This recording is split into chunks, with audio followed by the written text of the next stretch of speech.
श्री राधे राधे मित्रों, आप सभी का स्वागत है। और आज मैं आपको जो बताने वाला हूं, जो मैंने अपने शीर्षक में लिखा है, हेमा मालिनी जी को दी नसीहत श्री प्रेमानंद जी महाराज ने। नसीहत क्या दी है और क्यों दी है, वो सारी बात मैं आपको बताने वाला हूं।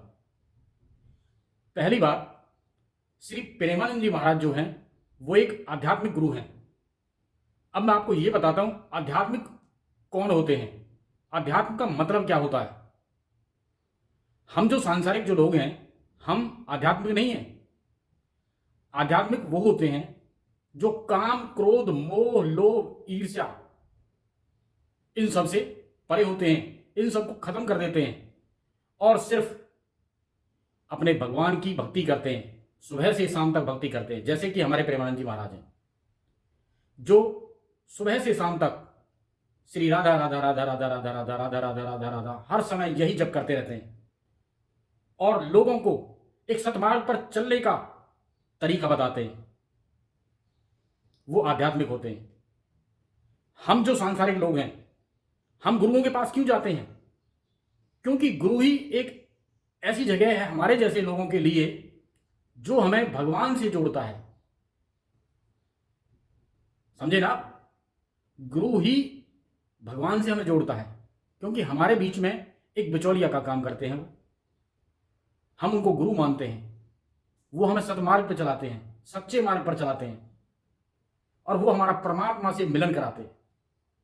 कभी आप देखना, प्रेमानंद जी महाराज कहते हैं कि भाई आप 10 मिनट बैठो, 10 मिनट बैठ करके आप राधा राधा राधा राधा राधा राधा ये जप करो। तो हेमा मालिनी जी वहां पर आई उनसे आशीर्वाद प्राप्त करने के लिए और विजयी होने के लिए।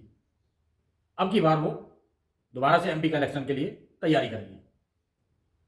तो उन्होंने उनको बोला, आप मुझे ये बताइए 5 साल में आप कितने बार यहां आए,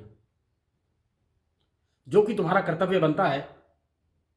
तुम जो है पूरे इसको अपने जो तुम्हारा एरिया, जो आपका क्षेत्र लगता है, आप उसको पूरे को संभालने वाले होते हैं। कोई काम किसी पब्लिक का अगर नहीं हो रहा है तो आप उसको करते हैं, पर आपने ऐसा नहीं किया। 5 साल में पहली बार आप मेरे पास आए। आपको करना यह है, उन्होंने नसीहत जो दी थी उनको ये दी थी कि आपको करना ये था और अब करना है कि आपको सबसे पहले मोहल्ले के, गांव के जो लोग होते हैं उनमें एक सरपंच होता है। उस सरपंच को आपको बुलाना चाहिए अपने घर, और जो इधर उधर के और जो गांव के जो सरपंच हैं उनको बुलाओ। एक एक जो कम्युनिटी होती है वो बनाओ। उनसे पूछो कि तुमने क्या क्या काम करना है, क्या तुमने काम किया है। तो हेमा मालिनी जी का कहना था कि जी हमारे घर पर सभी लोग आते हैं। तब उन्होंने फिर उनको बोला, आपके घर पर सभी लोग आते हैं वो बात ठीक है, लेकिन आप कितने जो छोटे मोटे कार्यक्रम होते रहते हैं उनमें गए थे आप कभी?